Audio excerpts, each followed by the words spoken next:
एक छोटा सा सवाल आपके लिए। द इकोनॉमिस्ट नाम की एक फेमस मैगजीन ने कुछ समय पहले अपने मैगजीन के सब्सक्रिप्शन के लिए ग्राहकों को 3 विकल्प दिए। और अगर मैं आपसे पूछूं कि अगर आपको इस मैगजीन को सब्सक्राइब करना होता तो आप इनमें से कौन सा विकल्प चुनते? पहला विकल्प, 1 साल तक द इकोनॉमिस्ट मैगजीन के सभी आर्टिकल्स की ऑनलाइन एक्सेस, कीमत $59। दूसरा विकल्प, 1 साल तक द इकोनॉमिस्ट मैगजीन का प्रिंट एडिशन का सब्सक्रिप्शन, कीमत $125।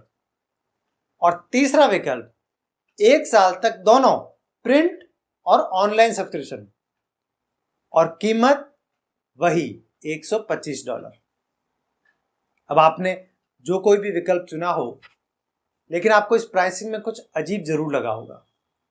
जब तीसरे विकल्प में प्रिंट और ऑनलाइन एक्सेस दोनों मिल रहे हैं सेम कीमत में, तो कोई क्यों दूसरा विकल्प चुनेगा जिसमें सिर्फ प्रिंट एडिशन ही मिल रहा है?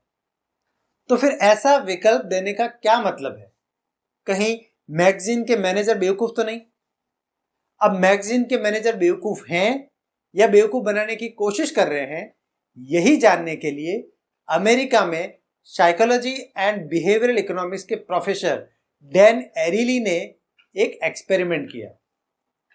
उन्होंने जब इकोनॉमिस्ट मैगजीन के यही तीनों विकल्प MIT इंस्टीट्यूट के कुछ छात्रों के सामने रखे, तो उनमें से 16% ने पहला विकल्प चुना और 84% ने तीसरा विकल्प चुना, और जाहिर है किसी ने भी दूसरा विकल्प नहीं चुना। तो डैन एरिली ने सोचा कि अगर दूसरा विकल्प किसी को चुनना ही नहीं है तो क्यों ना उसे हटा दिया जाए, और उन्होंने दूसरा विकल्प हटाकर सिर्फ पहला और तीसरा विकल्प देते हुए अलग छात्रों पर यह प्रयोग दोबारा किया। और उम्मीद यही थी कि परिणाम पहले प्रयोग के परिणामों के लगभग आसपास ही होंगे। लेकिन आश्चर्य की बात यह थी कि इस बार 68% छात्रों ने पहला विकल्प यानी सिर्फ ऑनलाइन एक्सेस वाला विकल्प चुना और मात्र 32% विद्यार्थियों ने प्रिंट प्लस ऑनलाइन एक्सेस वाला विकल्प चुना। ऐसा क्यों हुआ? ऐसा हुआ एक मनोवैज्ञानिक प्रभाव के कारण, जिसे कहते हैं डिकॉय इफेक्ट या डिकॉय प्रभाव। दरअसल इस उदाहरण में दूसरा विकल्प एक डिकॉय के रूप में ही डाला गया था और उसका उद्देश्य यह कतई नहीं था कि लोग इस विकल्प को चुनें, बल्कि यह विकल्प तो सिर्फ इसलिए डाला गया था ताकि तीसरा विकल्प ज्यादा आकर्षक लगे और लोग ज्यादा से ज्यादा तीसरे विकल्प को चुने, जो कि मैगजीन का सबसे प्रीमियम और प्रॉफिटेबल विकल्प था। डिकॉय इफेक्ट का एक और उदाहरण है मूवी थिएटर या सिनेमा हॉल में बेचे जाने वाले पॉपकॉर्न के टब। अगर हमें 180 रुपए और 360 रुपए के टब में से कोई चुनना हो तो शायद हम में से ज्यादातर लोग 180 रुपए वाला विकल्प ही चुनेंगे। लेकिन जो ही इसमें एक 330 रुपए का ऑप्शन या डिकॉय डाल दिया जाता है, तब हमें 360 रुपए वाला ऑप्शन ज्यादा आकर्षक लगने लगता है। डिकॉय इफेक्ट के अलावा साइकोलॉजिकल प्राइसिंग का एक और प्रकार है चार्म प्राइसिंग, जिसे हम रोजमर्रा की जिंदगी में अनुभव करते ही रहते हैं।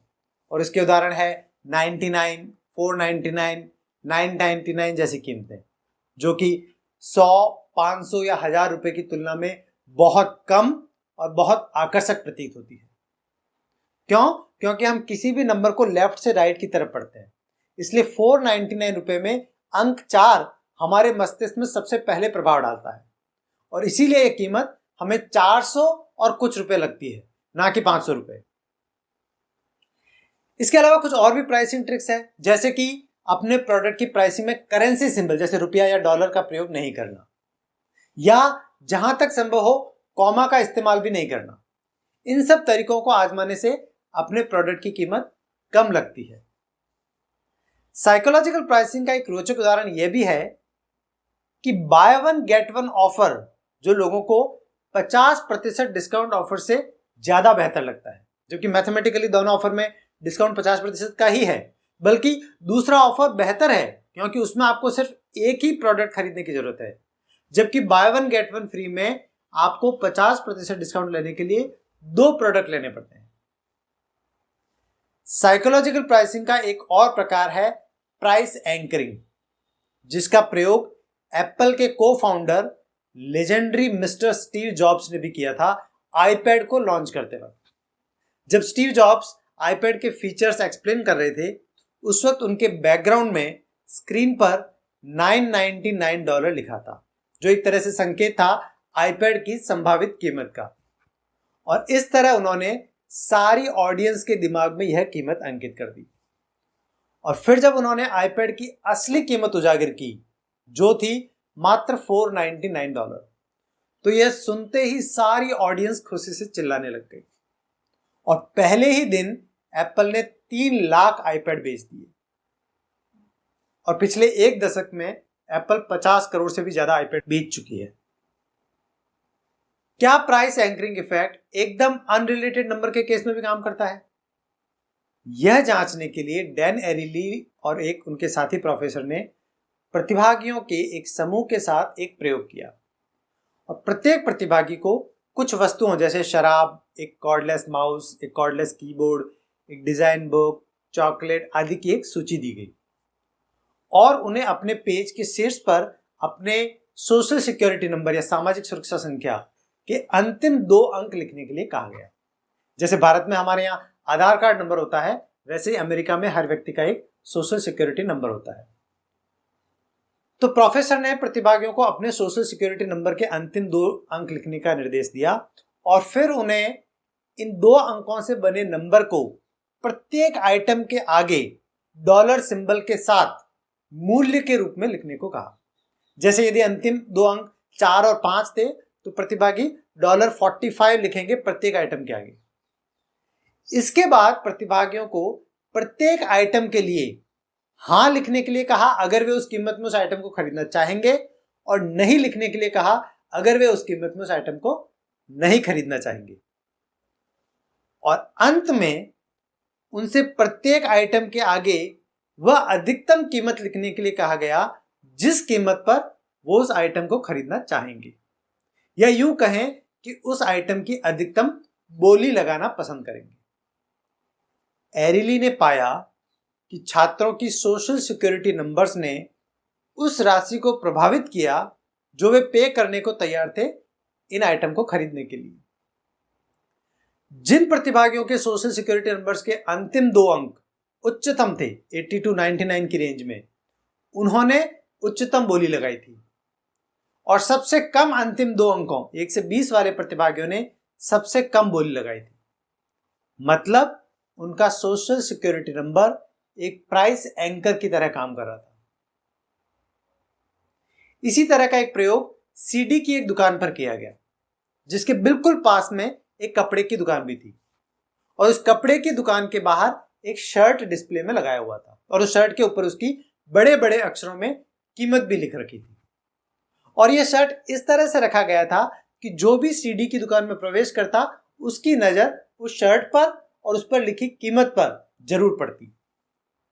और उस शर्ट पर लिखी कीमत को थोड़ी थोड़ी देर में बदल बदल कर कभी $80 और कभी $10 किया गया। तो यह पाया गया कि जब भी उस शर्ट की कीमत $80 लिखी होती, तब सीडी की बिक्री बढ़ जाती, और जब भी उस शर्ट की कीमत $10 लिखी होती, तब सीडी की बिक्री कम हो जाती। अर्थात शर्ट की प्राइस एक तरह से एंकर का काम कर रही थी सीडी खरीदने वाले ग्राहकों के दिमाग में।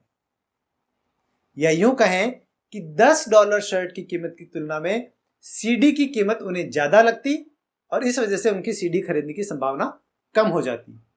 और वहीं शर्ट की कीमत $80 होने पर उन्हें सीडी की कीमत कम लगती और वो उसे खरीद लेते।